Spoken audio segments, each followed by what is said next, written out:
Olá pessoal, meu nome é Lenine e vamos trabalhar a parte de química envolvendo estrutura atômica.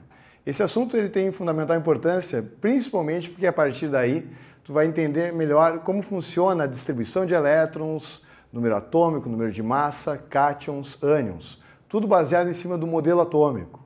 A partir do momento que você pega o jeito do modelo, principalmente o modelo mais atual, você tem uma grande chance de não te perder na hora de trabalhar o cátion, o ânion e a distribuição nas camadas eletrônicas. Depois desse assunto, esse assunto vai dar grande possibilidade para que você entenda a parte de tabela periódica. Vai ser um outro assunto, isso é a próxima aula. Bom, dá uma olhadinha aqui no caso da revisão histórica dos modelos atômicos. Isso significa o quê? São modelos que não são adequados para a nossa compreensão atual. Atualmente a gente não entende dessa forma o átomo. Mas por que eu tenho que estudar algo que supostamente não está certo? É uma revisão histórica que vai informar como evoluiu o modelo atômico e ajuda bastante a gente entender como é que funciona a distribuição de elétrons e, principalmente, conseguir fazer a ligação química a partir daí. Quer ver? Ó?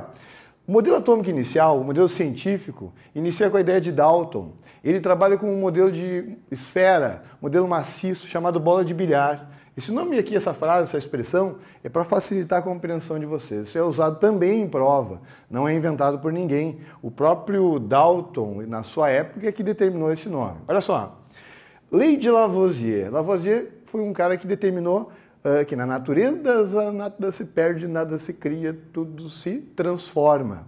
Essa frase clássica indica que, numa reação química, o que eu tenho antes no meu reagente vai ser igual ao que eu tenho no depois, no meu produto. Ou seja, a massa do reagente é igual à massa do produto num recipiente fechado. Isso é que o Lavoisier quis dizer, certo?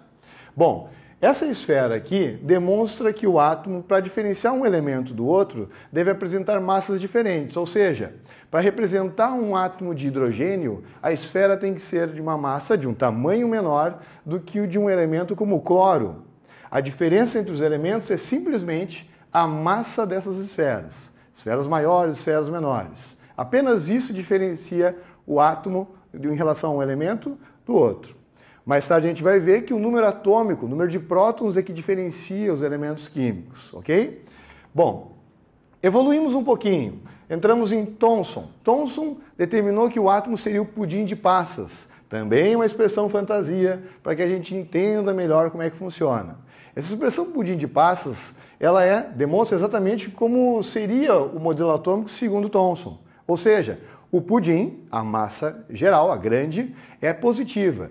E incrustado, grudadinhos nessa massa positiva, os elétrons. Cuidado! Thomson só batizou elétron aqui. A carga negativa é o elétron.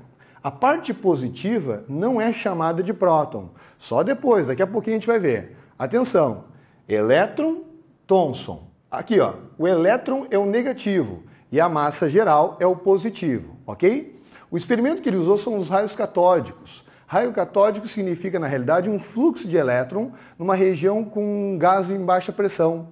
Seriam aqueles televisores antigos com um tubo de imagem.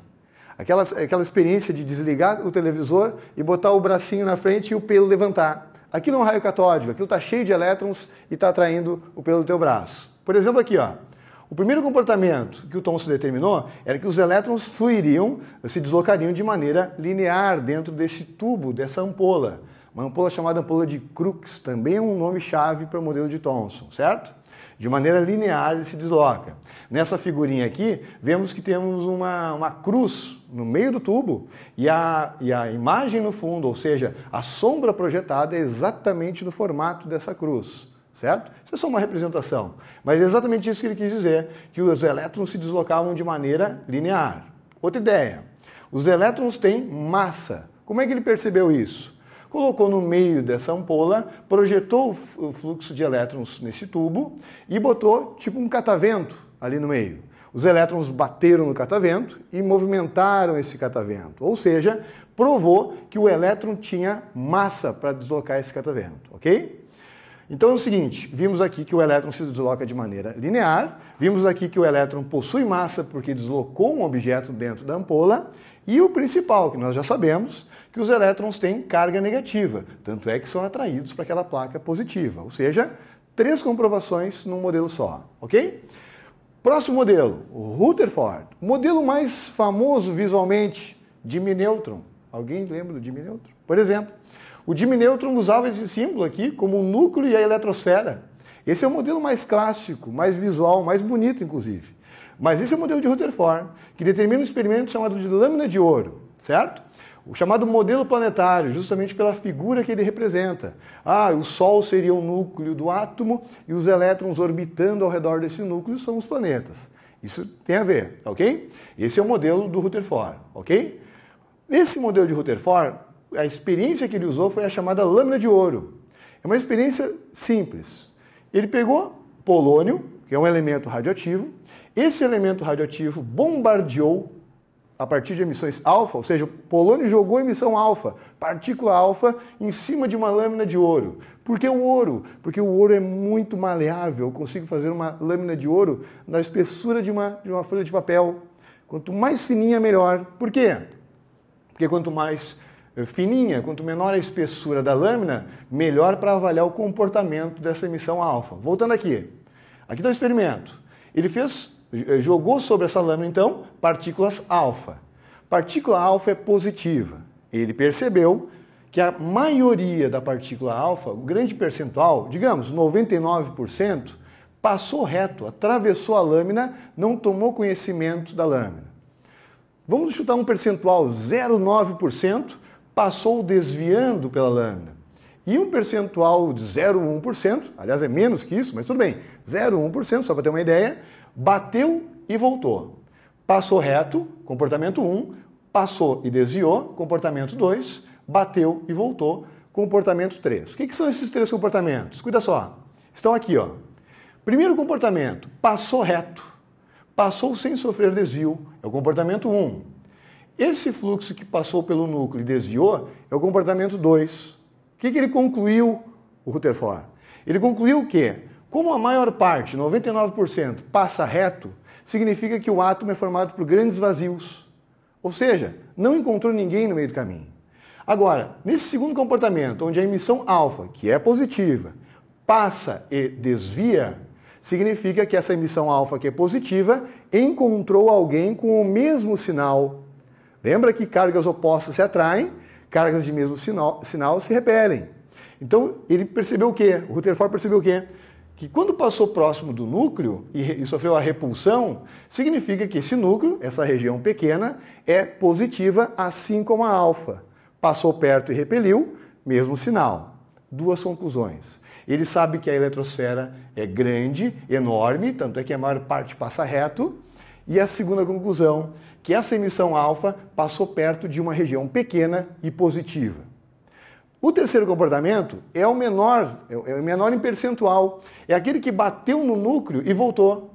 Ou seja, encontrou uma região pequena, densa e também positiva. Ok? Bom, depois do modelo de Rutherford, que a gente viu aqui através da experiência, nós temos um complemento a essa teoria.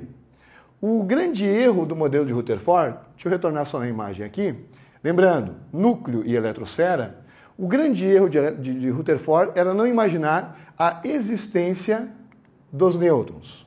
Olha só, Chadwick, nos anos 30, descobriu que existia, além do próton no núcleo e os elétrons ao redor desse núcleo, no núcleo atômico nós teríamos, além de prótons, os nêutrons.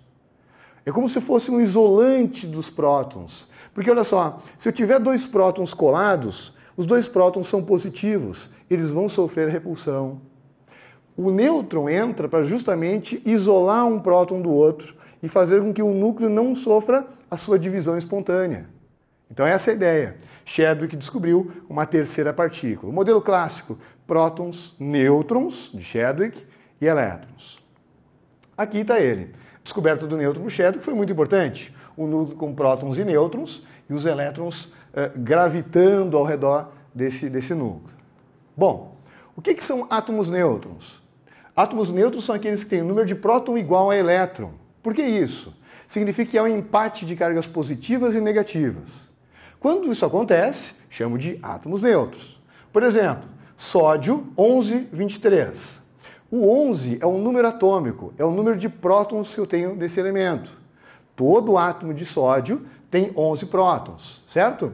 O 23 é a massa desse átomo. A massa é a soma de prótons mais nêutrons. A massa do sódio, que é 23, é a soma do que está no núcleo, próton mais nêutron. Elétron não entra nessa jogada porque o elétron tem uma massa desprezível, ok? No caso aqui, ó, eu tenho um número atômico 11. Com certeza eu terei 11 prótons. Agora, para saber se eu terei 11 elétrons, eu olho aqui em cima no expoente. Como não tem nada, 11 prótons, 11 elétrons. Não tem sinal positivo nem negativo, é porque é um átomo neutro, ok?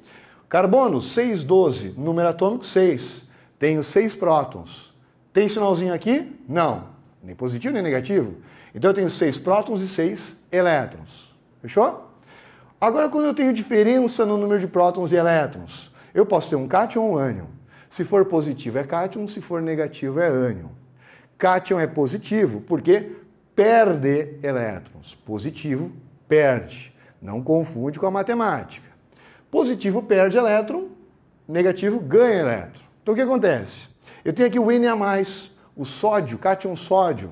O mais quer dizer que ele tem um próton a mais que elétron. Ou seja, ele era neutro e perdeu um elétron. Cuida só, 23, 11. Com certeza ele tem 11 prótons. Isso nunca muda. Agora, como eu tenho mais um aqui, significa que eu tenho um elétron a menos. Ok? Então eu tenho 11 prótons e 10 elétrons. Esse mais um significa que o próton está vencendo em quantidade, em uma unidade. Tem um próton a mais. Flúor menos, ou fluoreto, com certeza 9 prótons. Agora o número de elétrons dele, 10. Esse menos 1 indica que eu estou com um elétron a mais que próton. Outra ideia. Cálcio 2+, 20 prótons, e aqui está. Como ele tem 2+, se eu tenho 20 prótons e eu tenho 2 elétrons a menos, eu tenho 18 elétrons. Oxigênio, número de prótons 8, número de elétrons 2 elétrons a mais, indicando que ele é um ânion bi ou divalente, indicando que o cálcio é um cátion bi ou divalente, ok? Vimos aqui então a ideia principal do modelo atômico, a revisão histórica dos átomos, os modelos de Dalton, Thomson, Rutherford e a contribuição de Chadwick. E depois disso, as partículas fundamentais, próton, nêutron e elétron. Até a próxima aula, até mais, tchau, tchau!